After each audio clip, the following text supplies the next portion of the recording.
Sawijining dina ing Krajaan Mantili ingkang krajaan ramanipun Dewi Sinta asmanipun Prabu Janaka. Prabu Janaka ngedakaken sayembara sinten sing saged manah ingkang sae badhe didadekaken mantu.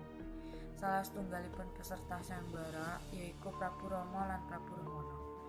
Ananging Rahwana boten saged ngangkat panah kasebut lan Rama saged ngangkat panah kasebut. Saengga Rama saged menangaken sayembara lan akhire angsal garwane Sinta. Nanging Prabu Rahwana boten remen yen Prabu Rama dados garwane Dewi Sinta. Alengka niku kerajaan Rahwana Kumbakarna Indrajit Patih Prahasta. Sapanaka maringi kabar ing Rahwana yen enten tiyang wadon ayu. Rahwanipun banjur madosi tiyang wadon mau. Kasunyatan putri mau naminipun Putri Kalamarica sing saged gantos wujud napa mawon lan saged ngrubah wujud dados buta cakil. Ing alas Dandaka, Rama, Sinta lan Laksmana taksih membara ngertos Kalamarica. Rahwana tumut ngincer lan nggodani Dewi Sinta. Banjur Kalamarica ngrubah wujud dadi Kijang Mas ingkang nggodani Sinta. Dewi Sinta ningali Kijang Mas kasebut banjur ngengken Prabu Rama kangge nyekel Kijang Mas. Nanging Kijang Mas kasebut malah mlayu ing jero alas. Dewi Sinta nyuwun Prabu Rama kangge nguyak Kijang mau. Laksmana tetep kalih Dewi Sinta. Nanging Dewi Sinta nesu amargi Laksmana boten tumut nguyak Kijang bareng Prabu Rama ing jero alas. Akhire Laksmana nuruti kepinginane Sinta supaya nguyak Rama ing jero alas. Wedi karo kaslamatane Sinta, Laksmana banjur ndamel bunderan supados Dewi Sinta tetep slamet. Sawise Rahwana dugi, banjur njajal nyedhaki Sinta. Dekne jajal nembus bunderan mau. Ananging Rahwana boten saged nglampahi bunderan mau. Akhire Rahwana ngrubah wujud dados Brahmana tuwa ingkang tujuan saged narik perhatiane Dewi Sinta lan nyuwun sedekah. Rahwana nyedhaki Dewi Sinta banjur njaluk sedekah. Dewi Sinta ngrasa welas, akhire maringi sedekah dhateng Brahmana tuwa mau. Nalika maringi sedekah, astane Dewi Sinta ditarik medal saking bunderan, banjur dipeta mabur kaliyan Rahwana. Akhire kedadian perang antara Manuk Jatayu lan Rahwana.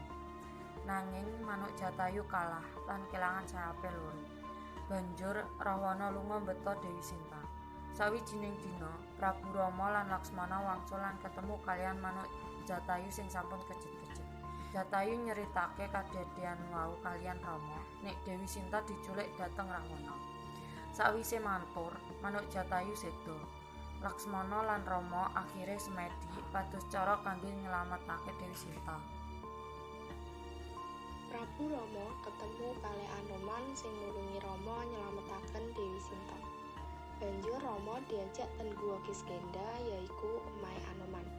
Ten guwa niku wonten rencangipun Anoman ingkang asma Subali lan Sugriwa. Tiyang kalih niku sami-sami remen kaliyan Widyawati lan kalih-kalihipun sami sektine. Akhire tiyang kalih niku wau tukaran ngolahake Widyawati. Pas niku Rama kaliyan Anoman dugi. Anoman ngusahakake nyegah Subali lan Sugriwa. Amargi boten saged nyegah, Anoman ngengken Rama manah salah sijine. Akhire Subali sing kening panahe banjur seda. Sugriwa taksih kepengin ngutarakaken niate ten Prabu Rama yen Sugriwa kepengin nulungi Rama nyelametaken Sinta. Anoman mulai nyelametake Sinta. Wonge njaluk selai rambut sing badhe diparingake Sinta kangge bukti yen Anoman bener-bener utusane Rama sing badhe nyelametake Dewi Sinta. Ing Taman Agrasoka, Kerajaan Ngalengka, Dewi Sinta dikancani karo Trijata, keponakan saking Rahwana. Nalika Rahwana njajal mbujuk Sinta supaya gelem dibak bojone, Sinta wegah. Lan nalika Sinta dhewekan, Anoman mlebu ing Taman Agrasoka kangge nemoni Sinta lan ngekekke rambut Rama kangge mbuktikaken nek Anoman bener-bener utusane Rama kangge nyelametaken Sinta. Nanging Indrajit, anak saking Rahwana ngertos tekane Anoman. Indrajit ngusahakaken kangge nangkep Anoman banjur dikekke ing ngarepipun Rahwana. Akhire Rahwana mutusaken badhe mbakar Anoman. Persiapan dilakoke kangge mbakar Anoman. Wektu niku Kumbakarna sedhereke Rahwana ngelindungi Anoman sing badhe dibakar Rahwana.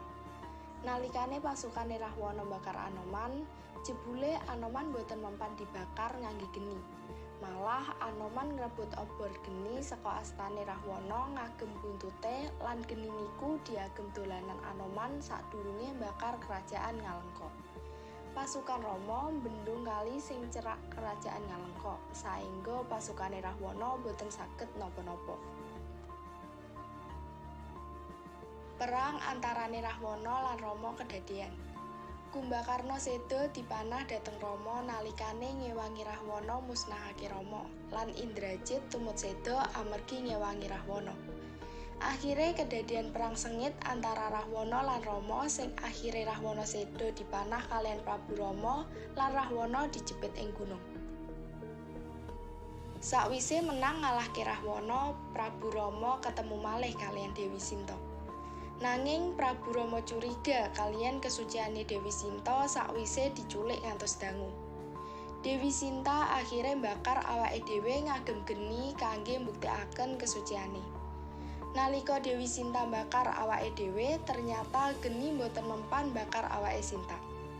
Niki mbuktekaken yen Dewi Sinta taksih suci. Akhire Rama percaya lan nampi Dewi Sinta malih. Rama lan Sinta akhire urip ayem tentrem lan bahagia.